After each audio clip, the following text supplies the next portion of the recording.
प्रिय विद्यार्थियों, इस वीडियो में ये सामाजिक विवाह विच्छेद के ऊपर हमारी दूसरी वीडियो है। इस वीडियो में हम इस मुद्दे पर विचार विमर्श करेंगे कि क्या हिंदू समाज में तलाक को स्वीकृति प्रदान की जानी चाहिए या नहीं। Should divorce be permitted in Hindu society or not?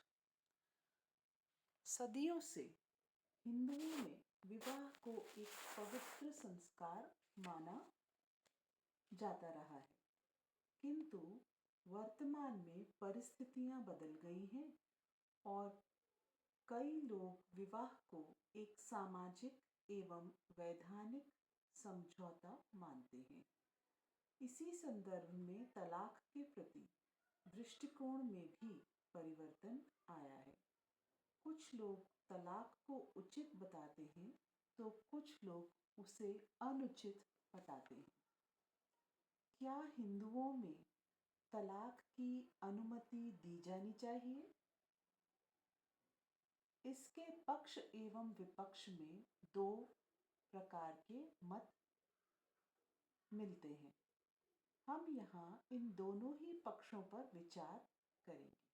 तो आइए सबसे पहले उस पक्ष को देखते हैं जो ये मानते हैं कि तलाक को स्वीकृति नहीं दी जानी चाहिए अथवा तलाक के विपक्ष में तर्क। आज भी अनेक हिंदू विवाह विच्छेद को परंपरागत भारतीय सामाजिक संगठन एवं परिवार को विघटित करने वाला मानते हैं। उनके अनुसार विवाह विच्छेद का सिद्धांत हिंदुओं के सामाजिक प्रतिमान के लिए, जिसमें वे सदियों से रहते आए हैं, प्रतिकूल तथा विदेशी है। वे तलाक के विरोध में जो तर्क देते हैं वो इस प्रकार है। पहला, धर्म विरोधी। हिंदुओं में विवाह को एक पवित्र धार्मिक संस्कार माना गया है।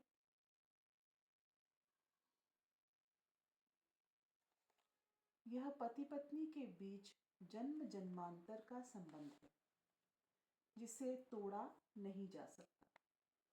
इस तर्क को उचित नहीं माना जा सकता क्योंकि विवाह को पवित्र धार्मिक संस्कार तो पति पत्नी द्वारा निभाए जाने वाले व्यक्तियों द्वारा दायित्वों द्वारा बनाया जाता है। यह संस्कार तभी तक है जब तक पति पत्नी परस्पर सहयोग एवं प्रेम से रहें, बच्चों का लालन पालन करें एवं सामाजिक कर्तव्यों का निर्वाह करें। विवाह में तलाक की स्वतंत्रता कुछ भी अनिष्टकारी अथवा संकटपूर्ण नहीं है। दूसरा, पारिवारिक विघटन की संभावना। एक मत यह है कि तलाक से पारिवारिक विघटन की संभावना बढ़ जाएगी। पति पत्नी परस्पर एक दूसरे पर अविश्वास करने लगेंगे, तनावों एवं मनमुटावों में वृद्धि होगी।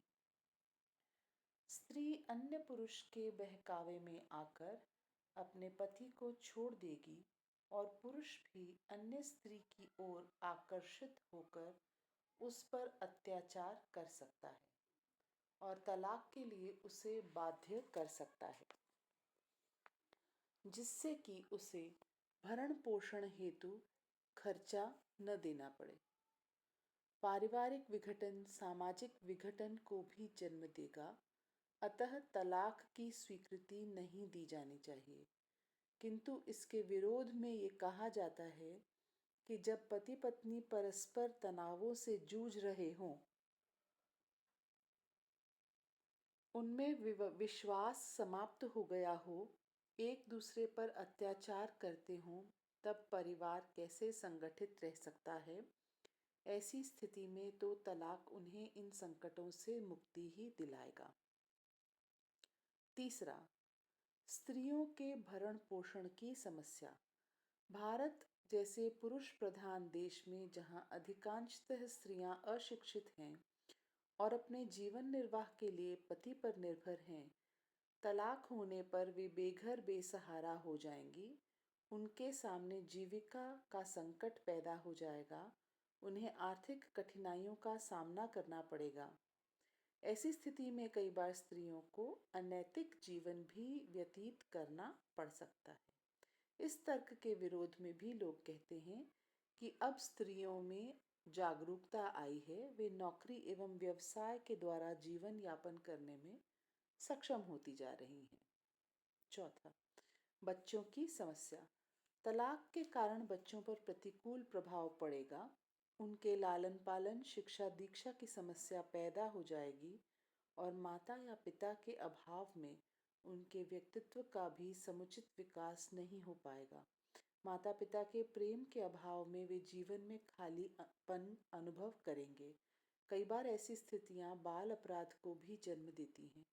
इस तर्क के विरोध में भी ये कहा जाता है कि प्रतिदिन माता पिता में होने वाले संघर्ष एवं मनमुटाव से वैसे ही बच्चों पर बुरा प्रभाव पड़ता है।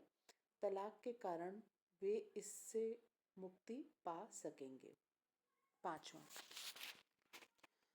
तलाक की प्रवृत्ति को प्रोत्साहन।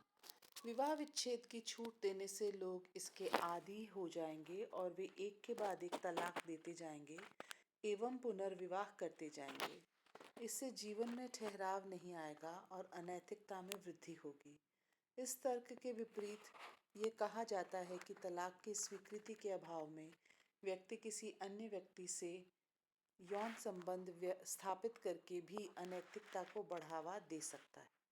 छठा, तलाक के दुष्प्रभाव।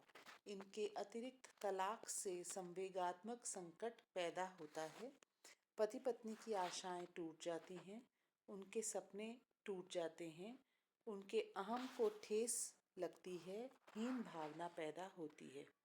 अपने पुराने अनुभव के आधार पर जब उसकी इच्छाओं की तृप्ति नहीं होती तो वह अनैतिक तरीकों को अपनाता है।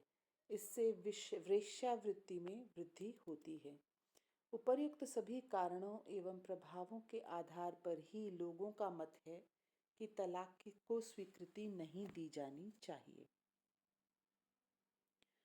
आइए अब उन तर्कों को पर ध्यान देते हैं जो ये कहते हैं कि विवाह विच्छेद का औचित्य अथवा तलाक के पक्ष में जो तर्क हैं। जस्टिफिकेशन ऑफ डाइवोर्स, कि डाइवोर्स किया जाना चाहिए, और arguments in favour of divorce. तो डाइवोर्स के पक्ष में जो तर्क हैं, पहला है समानता का अधिकार। वर्तमान में स्त्री पुरुषों को सभी क्षेत्रों में समान अधिकार प्रदान किए गए हैं। ऐसी स्थिति में विवाह विच्छेद का अधिकार केवल पुरुषों को ही नहीं वरन स्त्रियों को भी प्राप्त होना चाहिए। उन्हें भी असाधारण परिस्थितियों में अपने पति को त्यागने का अधिकार होना चाहिए। दूसरा, पारिवारिक संगठन को सुदृढ़ बनाने के लिए वर्तमान में एकाकी परिवारों में पति के दुराचारी होने या वैवाहिक दायित्व न निभाने पर पत्नी व बच्चों का कोई अन्य सहारा नहीं होता। ऐसी दशा में स्त्री व बच्चों की रक्षा के लिए एवं परिवार को सुसंगठित बनाने के लिए विशिष्ट परिस्थितियों में विवाह विच्छेद की स्वीकृति दी जानी चाहिए। तीसरा, स्त्रियों की दशा सुधारने के लिए स्त्रियों को विवाह विच्छेद का अधिकार मिलने पर उनकी पारिवारिक एवं सामाजिक प्रतिष्ठा में वृद्धि होगी।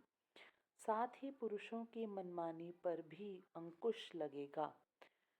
चौथा, वैवाहिक समस्याओं से मुक्ति पाने के लिए हिंदू विवाह से संबंधित समस्याओं जैसे बाल विवाह, अनमेल विवाह, दहेज, विधवा विवाह निषेध आदि से छुटकारा पाने के लिए विवाह विच्छेद का अधिकार स्त्री पुरुषों को समान रूप से दिया जाना चाहिए। पांचवा, सामाजिक जीवन को संतुलित बनाने के लिए स्त्रियों को विवाह के क्षेत्र में पुरुषों के समान अधिकार न देने से समाज व्यवस्था में असंतुलन पैदा होगा। इस स्थिति से बचने के लिए एवं मानवीय दृष्टिकोण से भी स्त्रियों को विवाह विच्छेद का अधिकार प्राप्त होना चाहिए। छठा, स्त्रियों को तलाक और का अधिकार देने से भारत की प्राचीन परंपरा व संस्कृति को संरक्षण मिलेगा। वैदिक काल और उसके काफी समय बाद तक दोनों पक्षों को तलाक देने का अधिकार था। मध्य युग में इन अधिकारों पर रोक लगी। इस प्रकार तलाक से हमारी भारतीय परंपरा व संस्कृति को कोई खतरा नहीं है। इससे तो उनका रक्षण ही होगा। सातवां, स्त्रियों को तलाक का अधिकार देने से हिंदू विवाह पर लगाया जाने वाला यह आरोप कि वो एक तरफा और पुरुषों के पक्ष में है मिट जाएगा। ये दोनों पक्षों को समान रूप से सुदृढ़ बनाएगा। तो ये थे विवाह विच्छेद के पक्ष में और विपक्ष में तर्क। Thank you.